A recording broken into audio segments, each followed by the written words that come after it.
Hey guys, what's going on? Welcome back to the channel. It's Gunner here.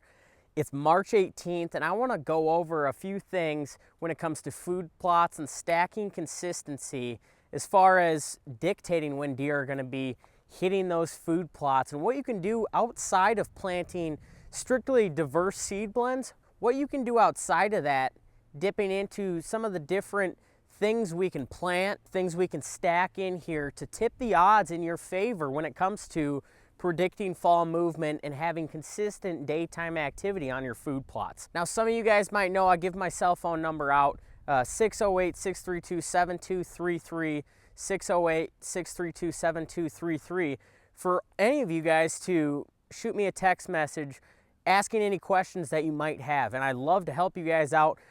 This is what I'm passionate about. This is what I love to do. I'm always out in the field learning, improving, and adding to my arsenal of tactics and strategies when it comes to finding and killing mature bucks and actually keeping them on my small acreage farms. But I've had a lot of guys reach out, and food plots are an extremely hot topic. And I just want to stress to you guys that food plots are not the end-all be-all. And just planting a specific variety of seed blend is not going to solve your problems when it comes to actually killing big deer. There's a lot that goes into it, and food plots are, like I've always said, they're the icing on the top of the cake. If you do not have good cover, good daytime browse, and you're not hunting your farm in a low-pressure manner, the food plots are not going to change all of that and just dramatically increase your success rate. You have to have all of these things stacking together to actually see the benefits of having food plots. If your pressure is too high, the deer aren't going to come into your food plots during daylight, so that's eliminated. If you don't have cover, the deer aren't staying on your property, so by the time they get to your property after traveling 3/4 of a mile, half a mile, it's dark already anyway. So having all of these different habitat structures on the same property is gonna be extremely important. So planting a food plot, it's always down the road for me. You need to be focusing on the cover, the food sources within that cover, the pressure element of things, and then timing when the deer are gonna be there. So I always stress, focus on the basics first, focusing on the bedding habitat, the daytime browse, and then the pressure element of things before you focus on that icing on the cake food plot movement. But I do want to talk about food plots today, and it's not going to be, what seed blend to plant. It's not going to be when to plant,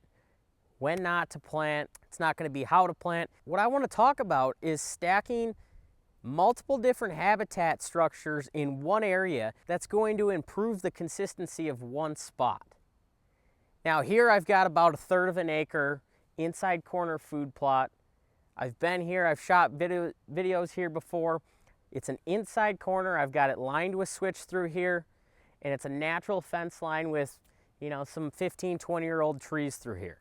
So it's fairly thick, and the deer just naturally feel secure back here. But what I want to talk about, and something that I love to do, is stacking multiple different attractions in one location. Because that's not just going to improve the attraction of this area, it's going to improve the consistency. So I've talked about adding mock scrapes, I've talked about adding water holes, and I am going to do that, and I love doing that. But what I also want to talk about, now we're getting into that springtime phase, it's March 18th, things are starting to warm up a little bit. We need to be planning, what else can we do? Well, we can plant mass-producing fruit trees, we can plant woody shrubs that deer are going to be browsing on.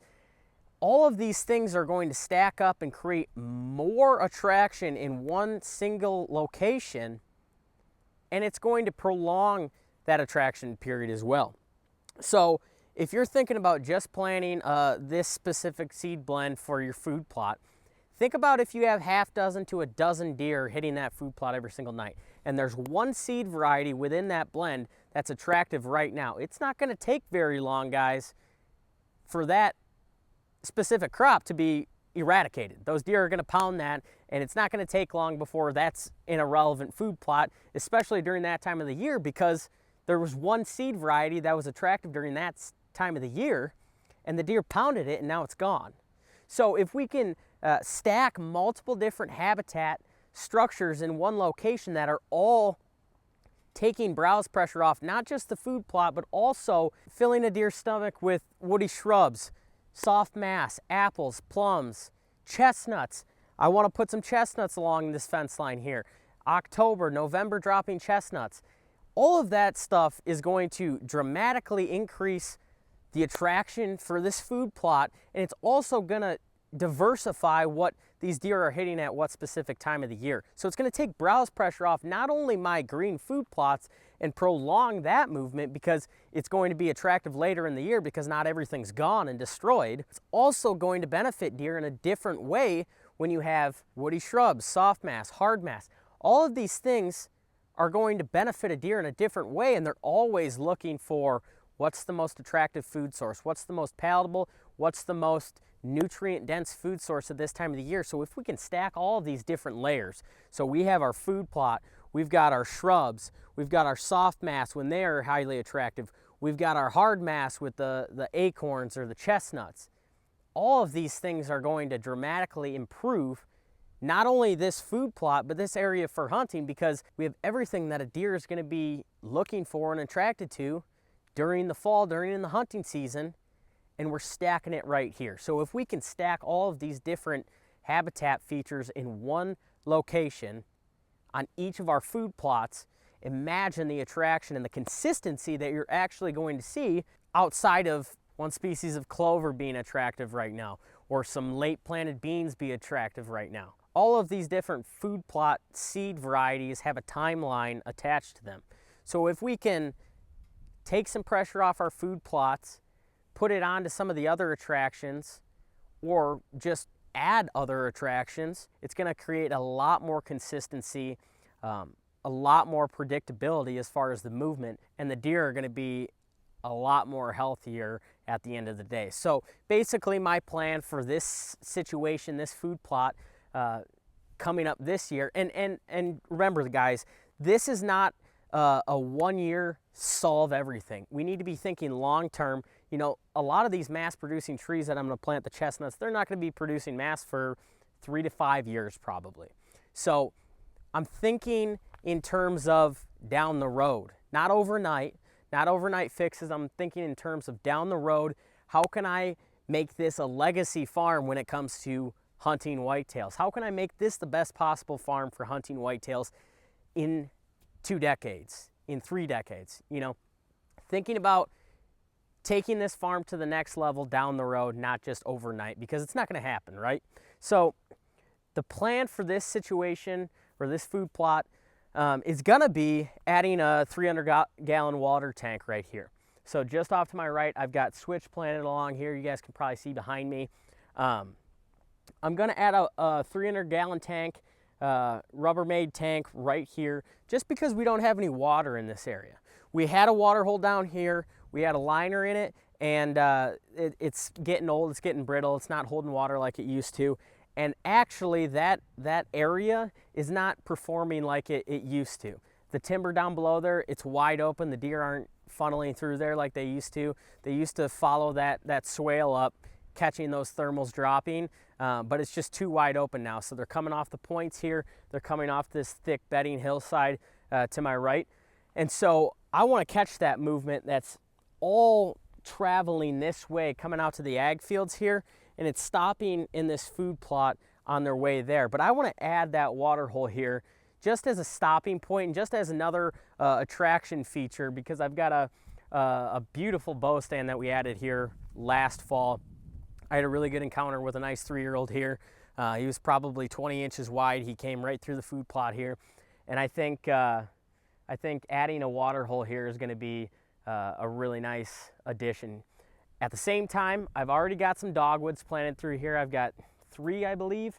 I've got a couple pine trees in here as well, just as long-term some screening cover if this fence line does happen to tree blows over or starts to thin out a little bit. But I want to add some fruit trees, apples, plums, those October, November dropping chestnuts, because that's going to add to the total tonnage of food that's available for these deer year round, right? If I can take some of the browse pressure off my food plots in October and put it on these apple trees, that's a big time win, because they're not eating the forage that's going to be available down the road in November. They're eating the mass that's available right now, and they're not traveling to other different properties to find that, because everybody knows beginning of October those deer are pounding apples, acorns. They really like the soft mass at that time. So if I'm taking the browse pressure off my food plots, that's prolonging their effectiveness down into the hunting season the later we get. So that's a big win. Adding some of those fruit trees, adding some of those chestnuts, and at the same time add a few more dogwoods in here as well. Some of the woody shrubbery throughout here. I've already got a lot of blackberry briars coming up nicely. That's the plan I'm going to be implementing on most, if not all, of my food plots in the coming years here. And like I said, I don't have ridiculous amounts of disposable income, so I'm taking this one step at a time. I'm buying trees when I can, I'm planting trees when I can, and at the same time, if I went ahead and I bought 100 apple trees, I don't know if by myself I could get all these planted.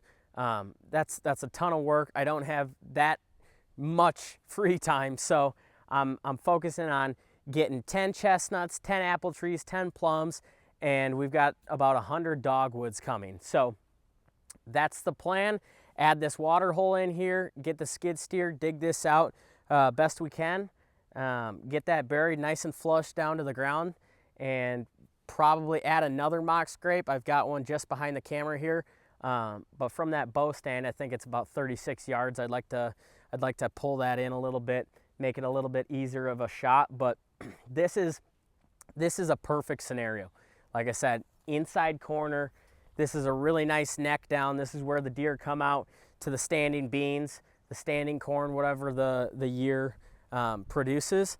And it's always been a banger of a spot. We're only making it better for not just next year, but decades down the road. If you guys like this idea, implement it. Create some more of that edge. Create a more attractive area that's only going to benefit where that food plot already is, and maybe it's already producing a lot of deer activity. This one is. I'm just making it better, and I think this food plot can be a daytime hub for the entire season. I want this to be an absolute mecca of a food plot where every single deer wants to be. And when I get that right wind on a good cold front in October, I can slip in, and it's all but guaranteed that I'm going to get a shot at a good deer. So that's the plan. Like I said, if you guys have any questions, shoot me a text message, 608-632-7233. I'd love to help you out, give you some advice, or if I don't have the answer to your question, I'm pretty sure I know somebody that does. So have a good one. I hope you guys are getting after it into this nice weather here in March, but I'll catch you on the next one.